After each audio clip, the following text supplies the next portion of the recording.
Somewhere in your home, right now, something is growing that you did not plant.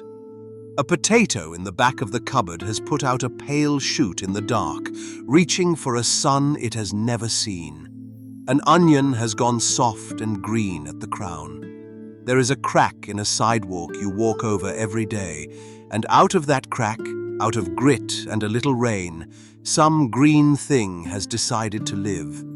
You did not ask for it. You did not tend it. You may have actively tried to stop it. And it grew anyway, because that is what the world does when you are not looking. It makes things. It cannot help itself. We are so certain that making is hard that we must force it, earn it, wring it out of ourselves on a bad afternoon at a desk.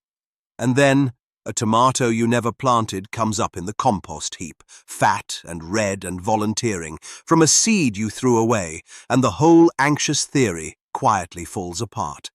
Abundance is not the exception. Abundance is the setting the universe idles at. Left alone, the world overflows. There is a card for that. Card 3. A woman reclining in a field of wheat so ripe it is falling over itself, a crown of stars on her head, and everything around her, the forest, the water, the grain, the very robe on her back, fruiting and flowering and giving. She is not working. She is not straining. She is simply the place where things grow. She is the mother of everything that is ever made, and I mean everything. The child and the loaf and the novel and the garden and the version of you that is quietly becoming itself while you sleep. My name is Galileo. The stars don't lie to me. They do, occasionally, withhold. Last week you sat in silence with the high priestess and learned to trust what you already know. Tonight, that knowing stands up, walks into the sunlight, and begins to make something real of itself. Card 3. The Empress. Come and grow with me. Welcome back to the fire. This is Galileo, and this is the 4th hour of our long walk through the 78. Last week we sat with the High Priestess, and if you were here, you remember the hush of it. The woman between two pillars, the black one and the white one. The scroll half hidden in her lap that she would not hand you, the veil sewn with pomegranates, and the deep water she guarded behind it. She was the card of the inner knowing, the thing you understand before you have words for it. Her whole teaching was restraint. Wait, listen, do not act yet. Some truths will not survive being spoken too soon. Now watch what the deck does tonight, because it built this on purpose. The priestess sat still, and knew, and made nothing. The Empress rises, and takes everything the priestess held in her silence, and pours it out into form. Watch even the pomegranates travel from one card to the next. On the priestess, they were secrets, painted flat on a veil, a promise not yet ripe. Tonight, they are on the Empress's gown, and around her body, split open and red and real. The knowing has become the making. That is the single step from card 2 to card 3, and it is one of the loveliest in the deck. If you are new tonight, sit anywhere. You have missed nothing you cannot pick up as we go. Here is the arrangement between us. Each week, 1 hour. I teach you tarot properly, the true history and not the carnival version. 1 card taken down to the bone, 1 thing you can practice tonight at your own table, and at the end, the mail, real letters read by the fire with the cards pulled out loud. You need no gift for this, only eyes and the willingness to look at what they show you.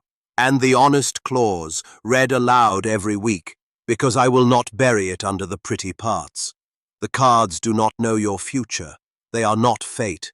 They are a mirror. A very old and precise one, and all they have ever done is let you see your own situation from 1 step to the side, which is the one place you can never quite stand on your own. What you do with what you see is yours, not mine, not the deck's. Tonight, the mirror is a fertile one, and it has a question ready for you, and the question is this: what are you making? But we will come to that.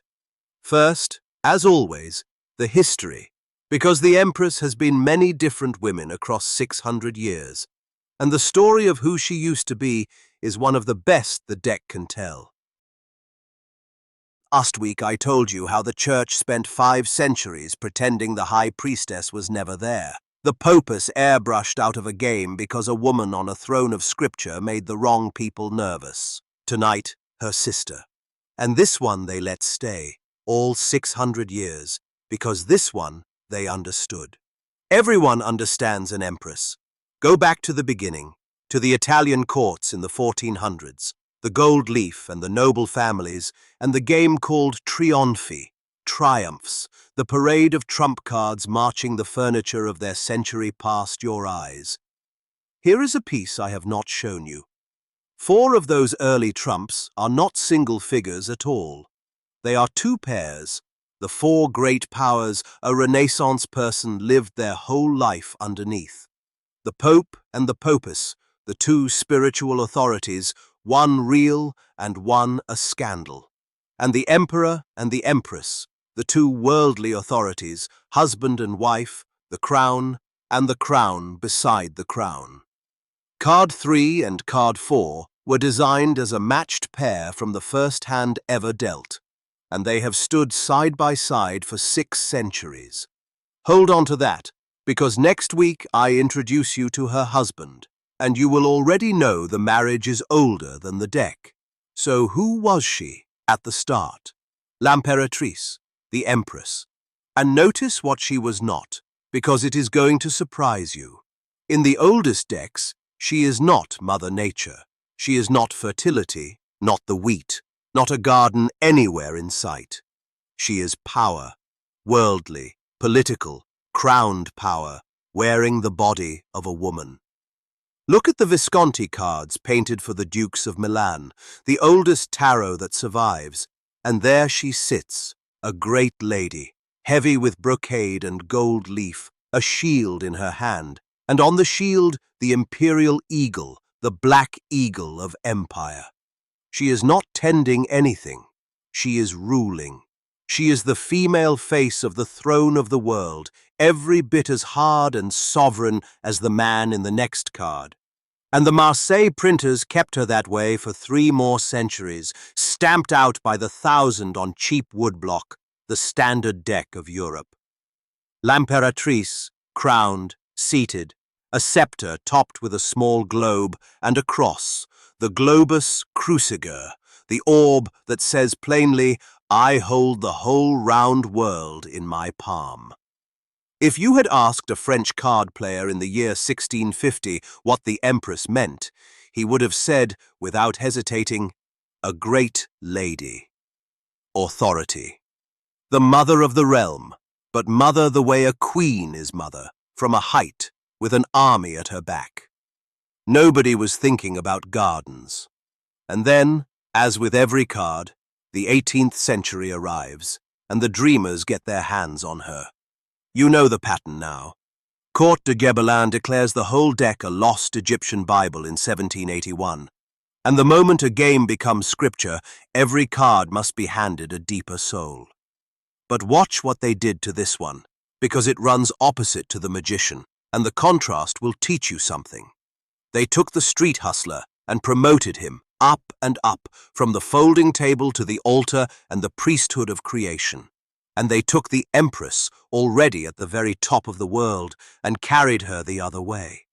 Down off the political throne, out through the palace doors, and into a field. They looked at this crowned sovereign of nations and decided her real power had never been the eagle and the orb at all. It was the oldest power there is, older than any empire that ever rose or fell, the power to make life, to generate, to bring the not yet into the is. And they gave her 3 great names, and you should know all 3. They tied her to Venus, the planet and the goddess both, love and beauty and desire and generation, and hung the sign of Venus on her forever. They tied her to Demeter, whom the Romans called Ceres, goddess of the grain and the harvest, the mother whose grief turns the world to winter and whose joy brings back the spring. And from her, the Empress got her wheat. And underneath both, they reached down to the oldest figure the race owns, the Great Mother, the round and generous and fertile source that people were carving out of stone before they could write their own names. The earth itself understood as a body that gives. The Golden Dawn in London set the last stone in place and assigned her the Hebrew letter Daleth, which means, of all the fitting things, door. The door, the womb, understood as the one door every living creature walks through on its way into the world. Do you feel the size of what happened? They took away her eagle and her orb, and handed her instead the actual engine of creation. She stopped ruling the world and started making it. The wittiest thing the occultists ever managed, and half by accident, chasing an Egypt that was never there and stumbling onto something true. And then 1909, London and Pixie. Pamela Coleman Smith takes everything the dreamers loaded onto this card and paints it into a single image so complete that it ended the argument. Throw away the throne room. She sets the Empress outdoors in the open air. A woman reclines on a low couch heaped with deep red cushions under a warm afternoon sky. Around her, a field of wheat, gold, ripe, heavy, ready for the sickle.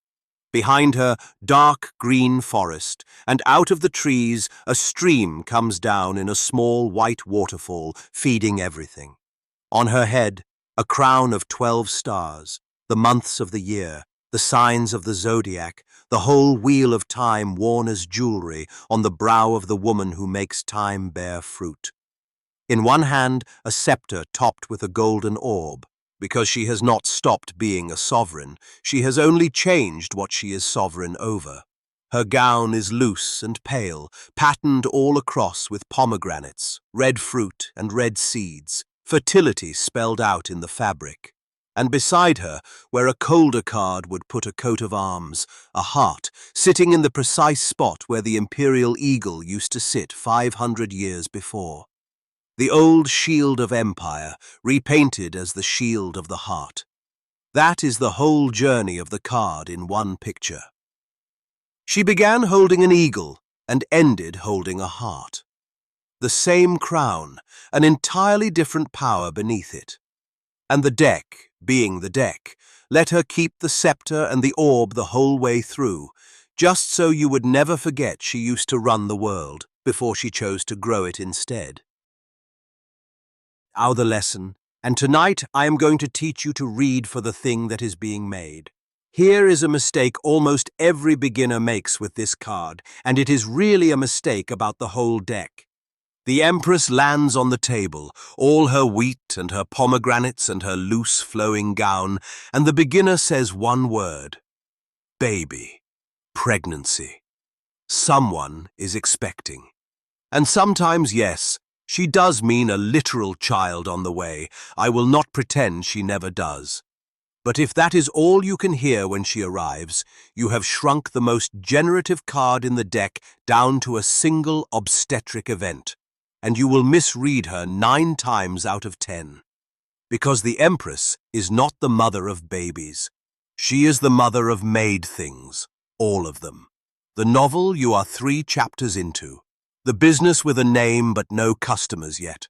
The garden, the song, the community, the friendship you are slowly repairing, the sourdough on the counter, the version of you that you are becoming this year. Every one of those is a pregnancy. Every one begins invisibly, grows in the dark, takes far longer than you would like, and must eventually be born, released into a world that did not ask for it. When she appears, the real question is never only, is there a baby coming? It is, what are you growing? How is it doing? And are you tending it or strangling it? Learn to ask that, and this card opens like a field in June. So, how do you read for a thing being made? You listen for two signals, and the first is the number itself. 3. The Empress is card 3, and 3 is the number of creation in nearly every tradition that ever bothered to count. Watch the arithmetic of the road we are walking. The magician was 1, the point, the single spark, I can act. The high priestess was 2, the pair, the two pillars, the black and the white, opposites held in silent balance. And 2, left alone, is a standoff. 2 pillars just stand there facing each other forever. But something happens when 2 things truly meet. They make a third.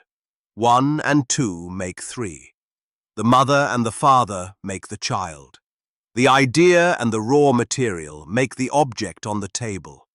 3 is the first number that is a family, the first that is a crowd, the first result. It is what comes out when 2 things stop facing each other and start creating together. That is why the Empress, the mother, the maker, sits at 3 and nowhere else. She is what the first 2 cards were for. And you can hear this number singing all the way down through the little cards too, because the 3s of every suit are that suit's first harvest, its first fruits. The 3 of Wands, a figure on a cliff looking out over the water at his ships, the first venture launched and sailing. The 3 of Cups, 3 women with their cups raised, dancing in a ring, love multiplied out into community. The 3 of Pentacles, a young craftsman up on the scaffold in a cathedral, 2 others below consulting the plans. The moment a skill is recognized and a real thing gets built by more than 1 pair of hands. And yes, even the 3 of Swords, the single heart pierced by 3 blades under a grey rain, because that too is a thing that gets made. Heartbreak is what love produces when it meets loss. The third thing born when devotion and reality collide. The 3s are the harvest of their suits, sweet or bitter. And when 2 or 3 land together in a spread, the whole table is talking about what is being brought into being. You can hear that now. The second signal is the elements. And here the Empress teaches the single most practical thing I can give you about whether a made thing will actually grow. You already know the 4 suits, will and heart and mind and ground, fire and water and air and earth. And you may remember from our first week that the elements have friendships and quarrels. Fire and air feed each other. Water and earth feed each other. And it is that second friendship I want you to hold, because it is the Empress's own secret, and it is growth itself. Think about it with your hands, not your head. What do you get when you put water and earth together? You get mud. You get soil. You get the one substance on the face of the planet where a seed will consent to grow. Not fire. Fire scorches the seed. Not air. The seed blows away on the air. Water and earth. Feeling and matter. The wet and the solid. Together, making the dark, rich ground everything living comes up out of. And look back at Pixie's card, because she painted the chemistry right into it. The waterfall behind the Empress, that is the water, the cups, the feeling that flows and pours. The wheat field she reclines in, that is the earth, the pentacles, the body and the harvest and the solid yield. And she lies right at the seam where the 2 meet, and up out of it comes all that grain. So here is your tool, and you will use it constantly. When you want to know whether a project has any real life in it, do not look first for wands. Everyone looks first for wands, the fire, the ambition, the spark, and fire is wonderful. Fire starts things. But fire alone is a flash. Fire alone burns bright on Sunday and is cold ash by Wednesday. And you know the project I mean, the one you announced to everybody and never touched again. Fire starts. Water and earth grow. So look for the cups and look for the pentacles. Ask, is there real feeling under this? Water? Does the person love the thing itself or only love the idea of having made it? And ask, is it planted in anything solid, earth? Is there a real hour in a real day, a real material, a real ground it sits on, or is the whole thing just weather in the mind? A made thing with fire, and no earth is a dream with no Tuesday attached. But a thing with water and earth, with love in it and ground under it, will grow whether or not you feel inspired on any given grey morning, the way the wheat grows around the Empress while she reclines and does nothing to help. That is the deepest teaching of card 3. The real makers are not the ones with the most fire. They are the ones who got the water into the earth, and then had the patience to stand back and let the ground do what ground does. The Empress, card 3. Look at her with me, slowly, because Pixie gave this card more to look at than almost any other, and every inch is saying the same word in a different language. A woman reclines on a low couch of deep red cushions, out of doors, in the warm air of an afternoon. She is not sitting up straight, not on guard.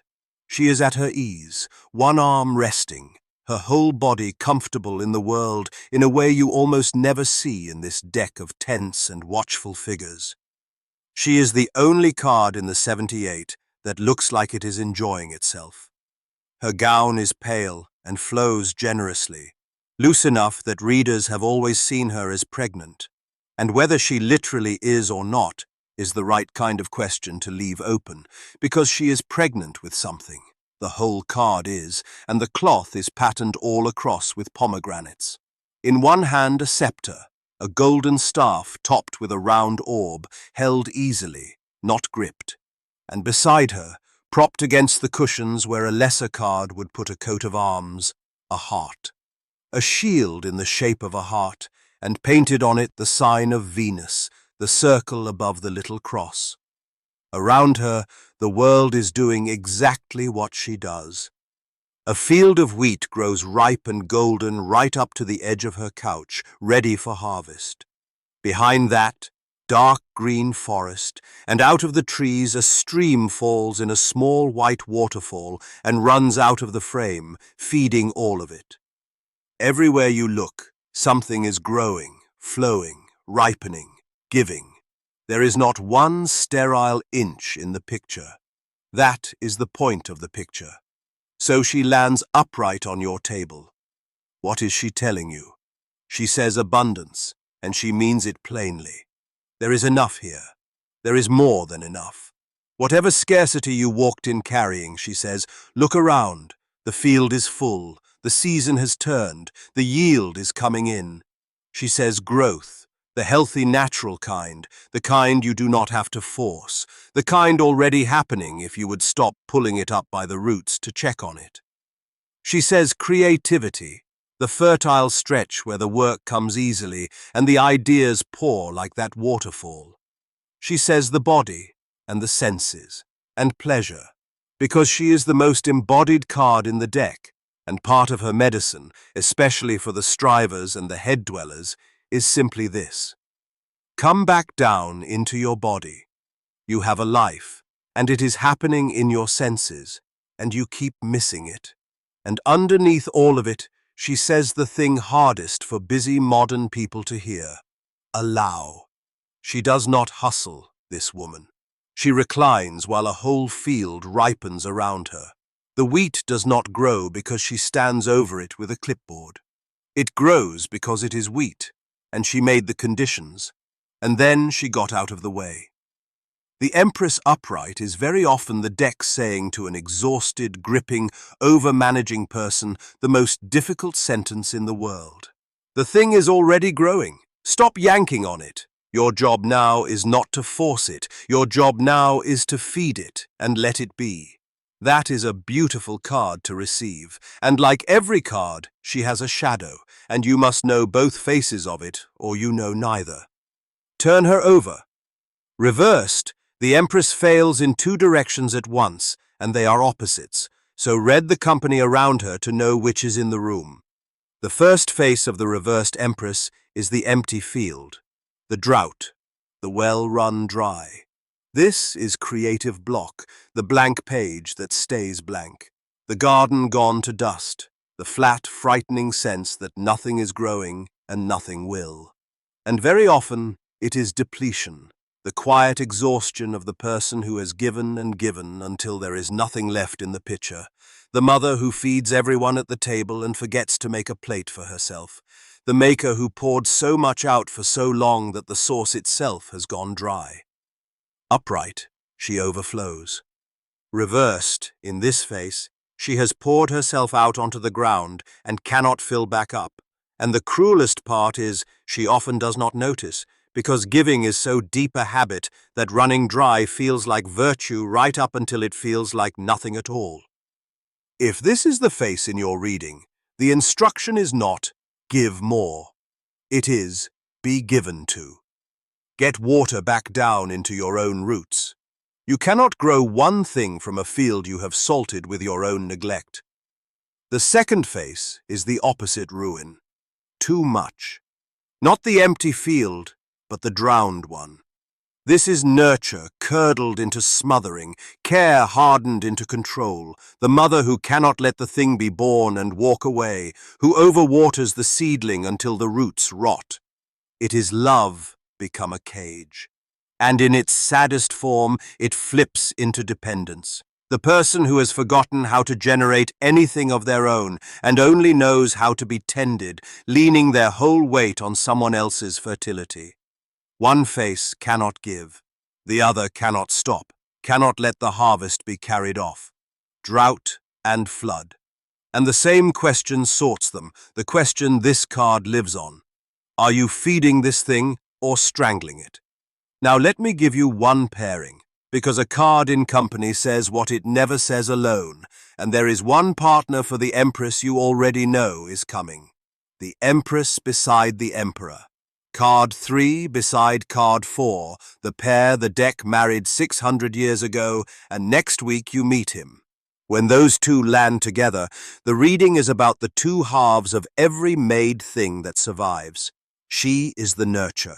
He is the structure. She is the garden. He is the wall around the garden. She is the love that makes the child. He is the boundary that keeps the child alive to grow up. And here is the lesson in the pair, because a made thing needs both, or it dies young. All Empress and no Emperor is a garden with no fence, and the deer come in the night and eat everything you grew. And all Emperor and no Empress is the opposite ruin. A fence built strong and high around bare, dead ground, rules and iron discipline with nothing alive inside to protect. When the two land together, the deck is asking which one your situation is starving for. Almost nobody has both in balance. Most of us are a garden begging for a fence, or a fence standing guard over dust. And why does she sit here, third on the road, just after the leap and the tools and the silence? The fool stepped off the cliff at 0, found the magician at 1, and learned he had hands, met the high priestess at 2, and learned there was an inner ocean under the acting. And now, third, he meets the Empress, the first great overflowing yes of the journey. Because up to now, he has had will, and he has had intuition, but he has not yet made anything, not yet felt the world as a place that is abundant, generous, fertile, a place you can pour yourself into and get life back out of. She is his first taste of creation, of the world as a mother, and of himself as capable of mothering something into being. And on the plainest human level, she sits third because she sits first in every actual life ever lived. Before the father, before the teacher, before the first love, before the world and all its towers, there is the mother. The Empress is the oldest experience any of us has, the source we all trace back to. And the fool, meeting her here, learns the thing the whole rest of the deck depends on. That he is not only a visitor passing through the world, he can grow things in it, he can make. He has been carrying, without knowing it, a whole field of his own. Something for your own hands, because I promised you every hour would leave you more able than it found you. You have the 3-card line from week 1, past and present and current, the workhorse, keep it. You have the magician's table from week 2, the 4 tools, want and feel and know and do. Tonight, I give you the spread that belongs to this card, built for exactly one situation, the one the Empress rules. You have a thing you are making, or trying to make, or afraid to make, and you want to know how it is really doing, and what it really needs. A project, a piece of work, a relationship, a change in yourself, a garden of any kind. I call this one the Empress's garden. 5 cards, laid down as if you were planting them. Lay the first card low, near you. This is the seed. The question it answers is, what is actually being made here? Not what you think you are making, the true one. Because the thing you are really growing is very often not the thing on the label. You believe you are building a business, and the seed shows you it is really a bid for your father's respect. You believe you are writing a book, and the seed shows you it is really a way to survive a grief. This card tells you what is truly germinating down in the dark, and you read every other card in light of it. Believe the seed over the plan. Lay the second just above it. This is the soil. What is this planted in? What is the ground under the made thing, the material reality it sits on? Do you have the time, the money, the support, the actual conditions, or is this seed lying on bare concrete? The Pentacles suit loves this position. A rich card here and your ground is fertile, the thing can root. A 5 of Pentacles, the 2 cold figures limping past the lit window in the snow, and the soil is thin. You may need to fix the ground before you blame the seed. Lay the 3rd off to the side, over where the water would come from. This is the water. What feeling is feeding this, or failing to? The Cups position. This is where you find out whether there is real love under the project, or whether you have been trying to grow something through a long private drought of your own indifference. A good cup here, and the thing is watered. It has heart. It will carry you through the boring middle where every made thing tries to die. A dry card, or the 5 of Cups over its toppled wine, and you have found the problem. The field is parched, and no amount of grinding effort ever watered a field. Lay the 4th up above the seed, like the sun and the weather. This is the tending, and this is the position the Empress cares about most, because it answers the one question she is forever asking. Are you feeding this or strangling it? What does this thing need from you now? And you read this card through her eyes, remembering that she reclines.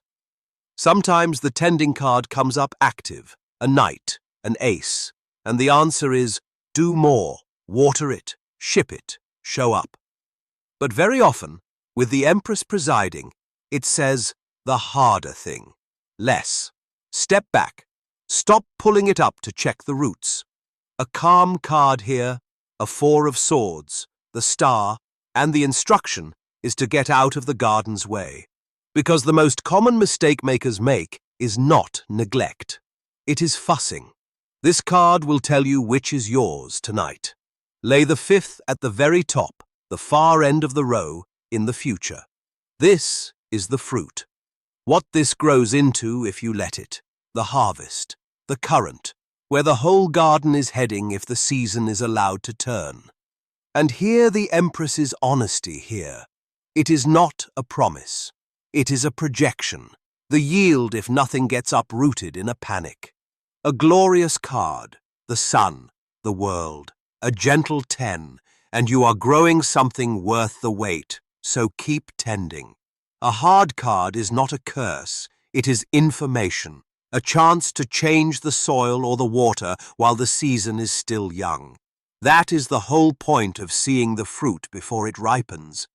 You still have time to garden. Seed, soil, water, tending, fruit.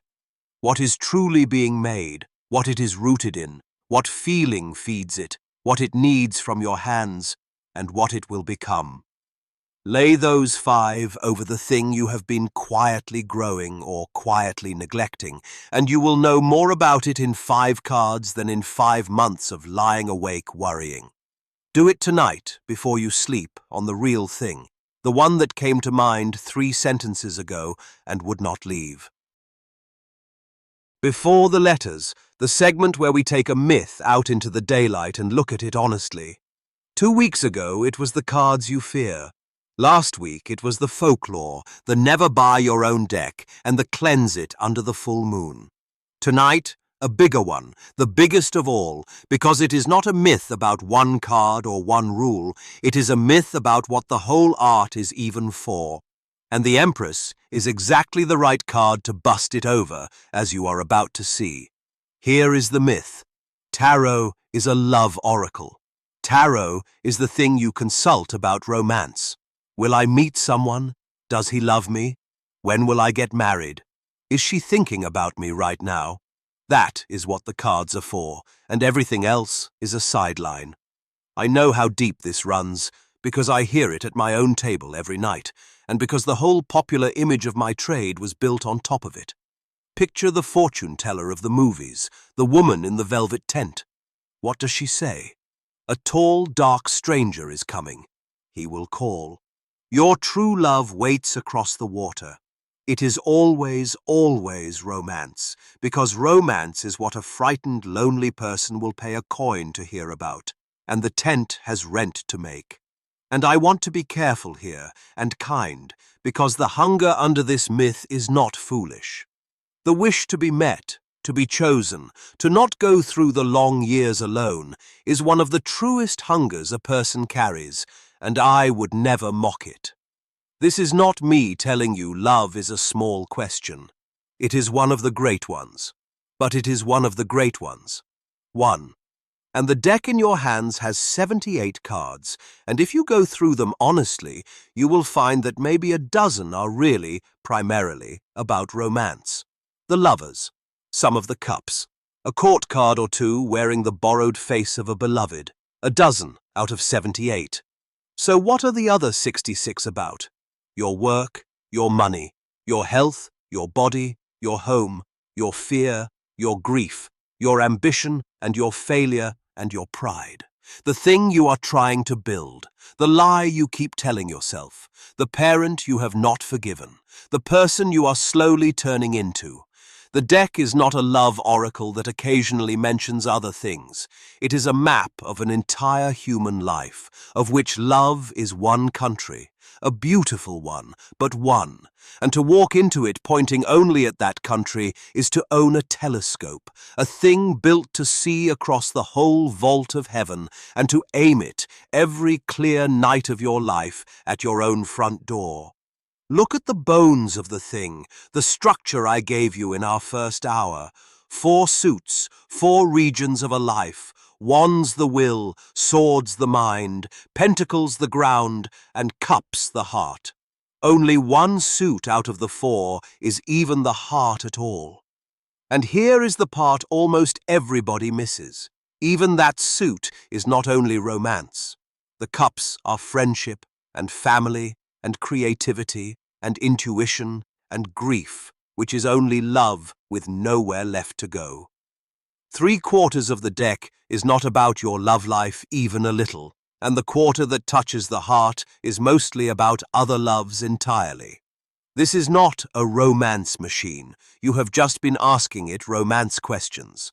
And notice, this is the closed question again, wearing a rose in its teeth.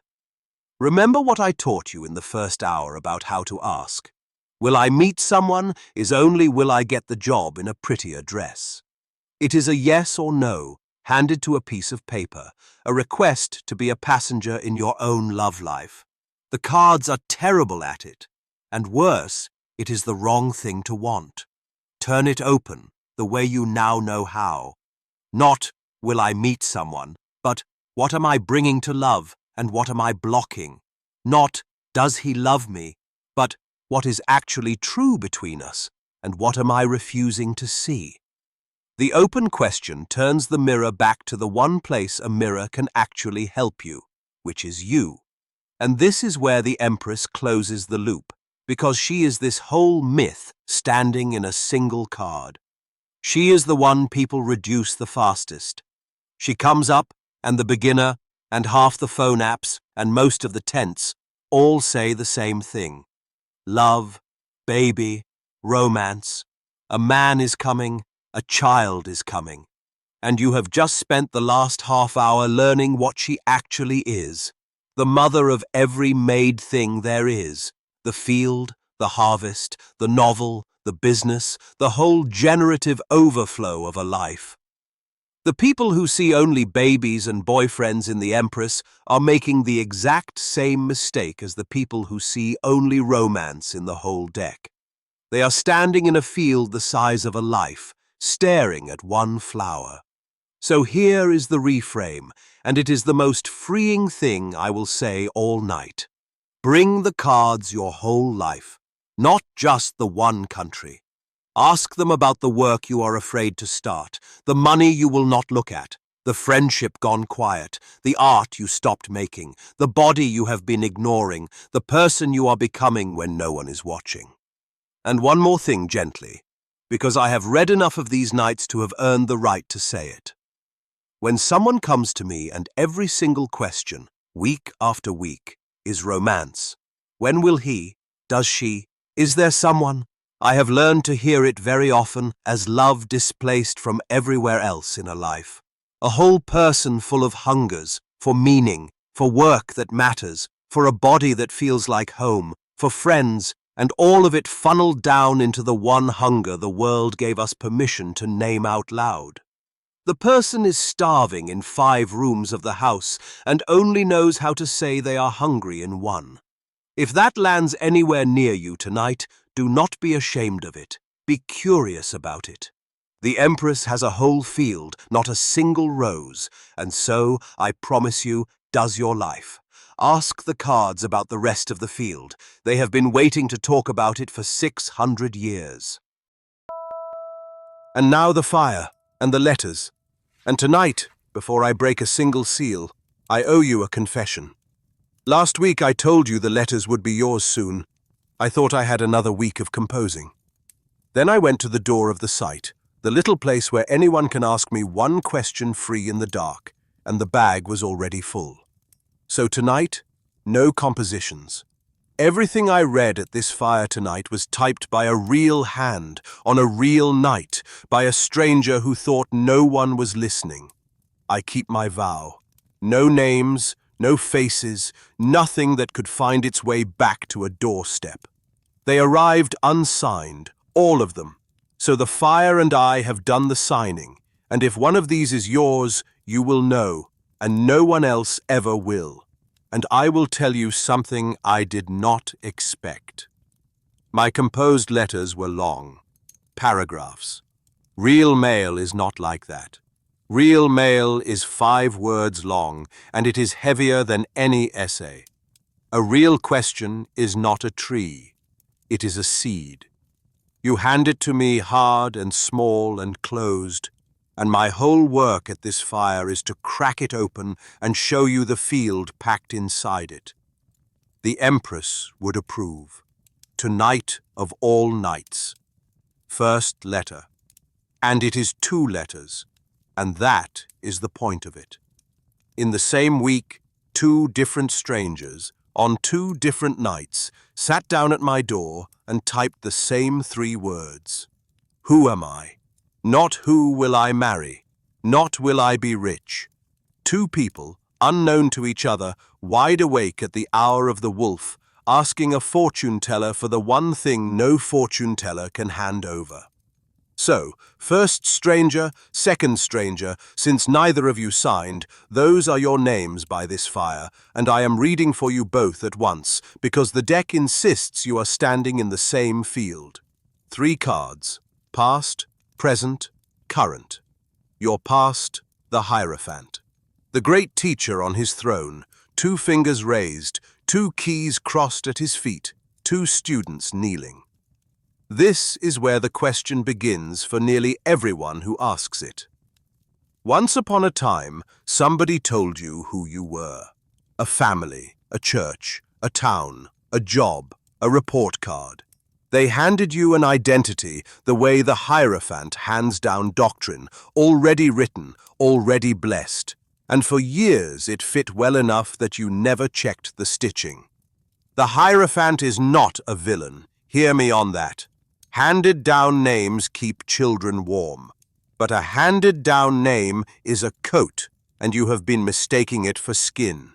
Your present, the 8 of Cups, a figure in a red cloak, walking away at night, uphill, under an eclipsed moon, and behind them, carefully stacked, 8 golden cups they spent years collecting. Not knocked over, not spilled, stacked, neat, complete, and left. This is where you are standing, both of you, and it is why the question has begun to keep you up at night. The cups are the roles. The job that answers what do you do, the relationship that answers who do you belong to, the achievements, stacked and gleaming. You built the whole set, and one night you looked at it and realized the stack answers every question except the one you typed at my door.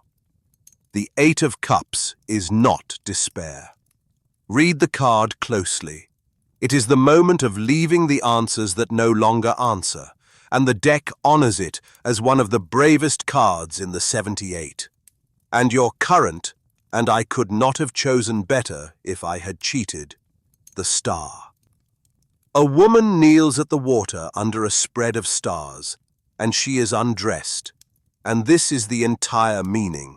No crown, no coat, no keys, no cups, nothing on her that anyone handed down.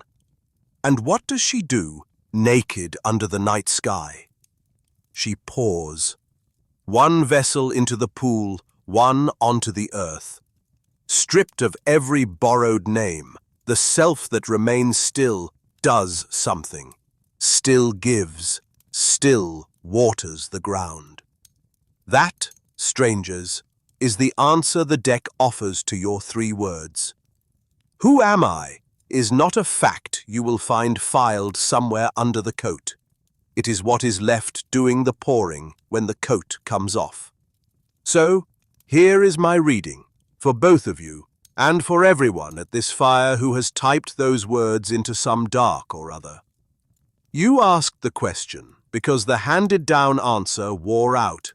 That is not a crisis. That is growth.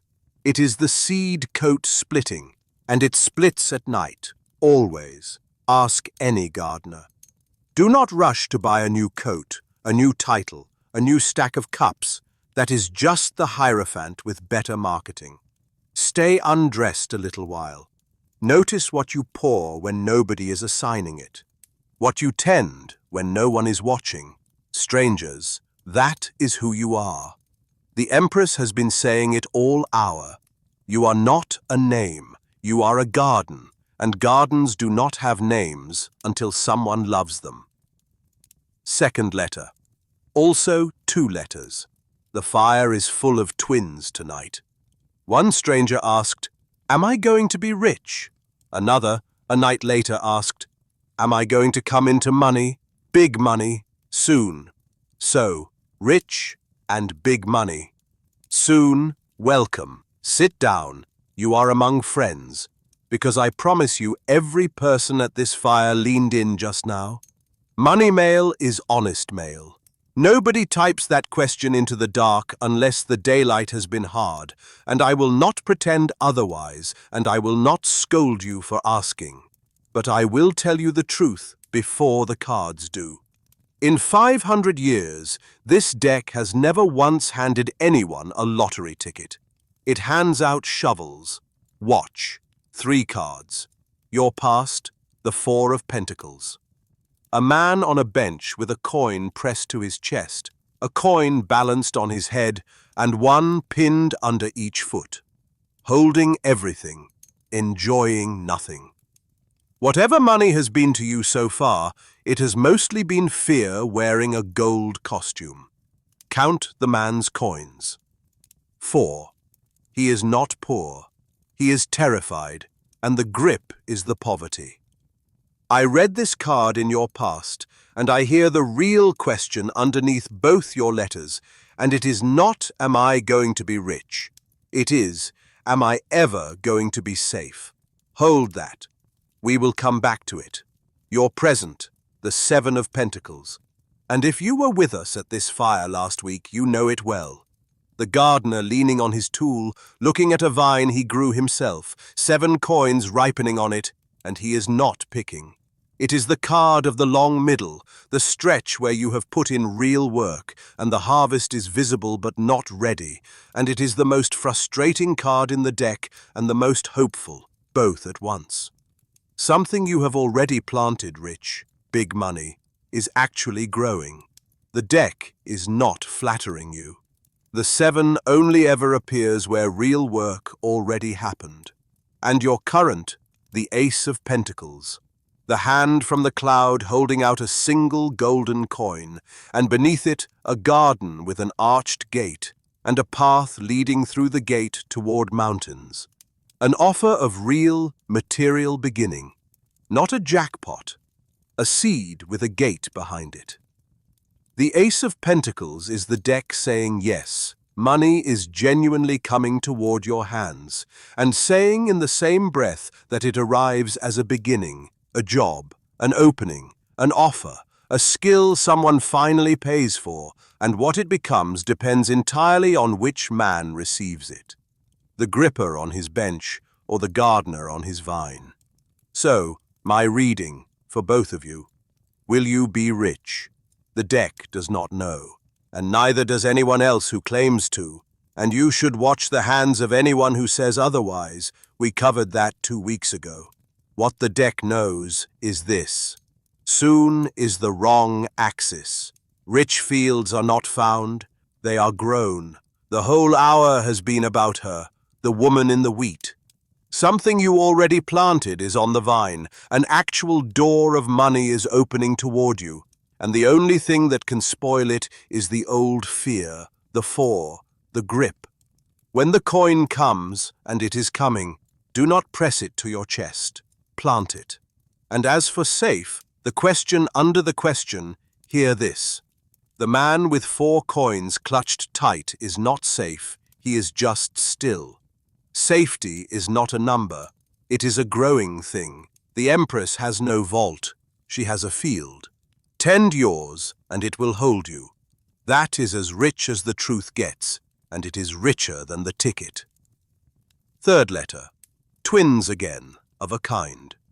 One stranger asked, "Will I ever get married?" And another asked me, and I want you to hear the exact words, "Can you tell me the name of my future wife?" The name, my friend, my colleague in hope. I have been reading these cards for a very long time, and I am going to be honest with you the way I am honest with everyone who sits at this fire. I have turned over every one of the 78 many thousands of times, and there is not a name printed on any of them. The deck is pictures, not a passenger list. Anyone who sells you a name is selling you a story, and you deserve better than a story. You deserve a reading. But I am not sending you away, because under your question and under Eva's question, and Eva, that is your name tonight, whether I will ever, there is the same seed, and it is a tender one. You are both asking, is love actually coming, or should I stop leaving the light on? That, the deck will read all night. 3 cards for you both. Your past, the 5 of Cups. The figure in the black cloak, head bowed, staring at 3 spilled cups, while behind him, unnoticed, 2 cups still stand full. Somewhere back there, something spilled, a person, a promise, a version of the future you had already furnished, and you have been standing at the spill with your back to the full cups long enough that the question, will I ever, has crept into your letters. I do not read the 5 to shame your grief. I read it so you will notice its geometry. The mourning is real. So are the 2 cups behind you. They have been standing there the whole time. You're present, and the fire laughed when she turned over. the Empress. Herself, the lady of the hour, in your present position, reclining in the wheat, making things grow. She is not a wedding card. Listen carefully. She is better. She is the card of a life so well tended that things want to grow in it. In the present, she is an instruction, and it is this. Stop standing at the gate scanning the road. Turn around and farm. The garden you make of your own life, the work, the table you set, the way your rooms feel at evening, that is not what you do while you wait for love. That is what love is drawn to. Nobody marries a person standing at a gate. They marry a garden. And your current, the Two of Cups. Two people, face to face, each holding out a cup, and between them the winged staff with its twined serpents, the old sign of exchange and healing. It is the meeting card, the vow card in miniature, the moment two separate cups become one table. In the current position, it is the deck saying plainly, the meeting is in the water that flows toward you. It offers no date, and no, my friend, still no name. It offers a shape, and the shape is mutual. Two hands out, two cups full, an even exchange between two whole people. So, my reading. Ever. The answer the cards hold out is yes, shaped. And I say it that way because I will not counterfeit a certainty the deck does not print. What it shows is a spill behind you that you have grieved long enough, a garden that wants your hands now, and a meeting downstream of the tending. Marriage is not a thing that happens to you while you scan the road. It is two gardens deciding to share a fence. Grow yours. And collector of names, when you finally meet her, and the Two of Cups says the odds are with the tenders, do the one divination that has never failed in the whole history of the art. Hold out your hand and ask her name and listen. You will find it is better than anything I could have pulled from a card, because it will be true and it will be given to you on purpose. And now, because real mail runs short and there were more seeds in the bag, 3 quick ones before I close it. The short letters, read fast, the way they were typed. One stranger asked only, "Will this work out?" 4 words, know this. I love this letter. You would not tell me what it is, so I cannot cheat, and neither can the deck, and one card came up anyway, and it was strength. The woman calmly closing the lion's mouth with bare hands, no armor, no force. So here is your answer, whoever you are. The thing you would not name works out to exactly the degree that you stop strangling it. Strength is not gripping. It is steady hands and an open jaw and patience with a wild thing. Loosen and hold on, both at once. You know what this is. Go and be gentle with it. Another wrote, I am moving forward. What do you see happening in my life? And the card was the 6 of Swords, the low boat crossing the water, the ferryman poling, the passengers rapt and quiet, the far shore visible. You said it yourself, moving, and the deck agrees and adds one thing you should know. In the boat, nobody rows hard and nobody speaks. The middle of a true crossing feels less like triumph and more like quiet, and the water ahead of your boat is smoother than the water behind it. The card is explicit about that. Look at it someday. If your life feels strangely hushed right now, that is not stalling. That is deep water. Keep poling. And one more, and it made me smile in the dark. Someone came to my door and asked, "What kind of moon is it today?" Friend, you have asked the only question tonight with a checkable answer, and by the time this reaches the fire, the moon will have changed her dress twice. That is the whole character of her. She never wears the same thing 2 nights running. So instead of an answer you would outgrow by Thursday, take this. The moon that matters is the one over your head tonight. And if you want her read properly, the site reads the sky live. The actual phase at the actual hour you ask, that is the moon reading, and she is always current, unlike me. But I will tell you what kind of moon it is in the way I think you meant it. It is the same moon over every letter in this bag tonight. The strangers asking who they are, the ones asking about money, the one who wants a name for a wife he has not met. One moon over the whole mailbag. You are all outside under her together, typing into the dark, and none of you are as alone as the hour makes you feel.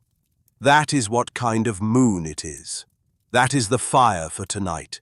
And it was the best mail this fire has ever had, because every word of it was true before I ever touched it. Keep them coming. Go to askgalileo.live. Ask your one question free in the dark. Or write me a proper letter if you have more than 5 words in you. Sign it with any fine disguise you please. The disguise is old and it is honored here. And tell me I may read it aloud. Each week I will choose from what arrives, and the asker stays nameless forever. That is a vow. Your seed, cracked open at this fire, turns out to be a stranger's seed too, 3 time zones away. Bring me what you are growing. The fire does its best work on real wood, and tonight, for the first time, it burned nothing else. So, look at what you are carrying out of the 4th hour. You know the true history now. The Empress who began as raw imperial power, an eagle on her shield, and whom the dreamers carried down off the political throne and out into a field of wheat, trading her eagle for a heart and her empire for the deeper power underneath it, the power to make life. You know how to read for the thing that is being made, not just the baby, but the novel and the business and the garden and the self. And you know the number 3 is the first fruit. What 2 things make when they stop facing each other and start creating together. You know that growth is water meeting earth, and that fire only ever starts the fire. It never grows the wheat. You have stood in the field with her, upright and abundant, telling you to stop yanking on the thing and let it grow, and reversed in both her faces, the drought and the flood. And you have a new spread for your own table, the Empress's garden, 5 cards for anything you are trying to grow. Next week, the fool walks on to card 4 and meets the man who has stood beside the Empress since the first deck was ever painted. Her husband, the Emperor. If she is the mother, he is the father. If she is the garden, he is the wall around it. After all this abundance and flow and reclining in the warm wheat, you are going to meet structure and order and authority, the throne with the rams carved into its arms, the man who builds the boundary that keeps the growing thing alive long enough to become itself. She taught you to make. He will teach you to protect what you have made and to govern it, and to find the line between a father and a tyrant, because that line runs right down the middle of his card. She is everything that flows. He is everything that holds. Card 4. The Emperor. Until then, the 3 doors, and every one of them is open. The first door. If tonight left you wanting a reading of your very own, your question, your cards, the full spread read aloud in this voice, come to askgalileo.live. I am always awake. Bring me whatever you are growing or grieving or standing at the edge of, and I will read you the way I read the 2 strangers tonight, except it will be your field and your cards and no one else listening. The second door. If you want your letter opened here, at this fire, on the next episode, write to me. Askgalileo.live. There is a place to send it. Tell me what you are making. Sign it with any fine disguise you please, and tell me that I may read it aloud. And the third door. Any night at all, you can ask me one question. Free. No account, no coin, just you, and the one thing you cannot stop turning over in the dark. And each week, out of all those midnight questions, I choose one, and keep its asker nameless forever. That is a vow, and go deeper on it here, on the air, with a full spread. The question you whisper into the dark tonight may be the one the whole fire gathers around next week. Someone out there is tending your exact field. Ask it for both of you. 3 doors, a reading of your own, a letter by the fire, a free question in the dark. All of them at askgalileo.live. The stars keep strange hours. So do I. I have been Galileo. The stars do not lie. They do occasionally withhold, but not from you. Not tonight. Sleep well. Make something. And that green thing on the windowsill, the one you keep forgetting to water, the one that is somehow still alive despite you, go and look at it before bed. It has been growing this whole time, quietly, with almost no help at all from you. So, it turns out, have you?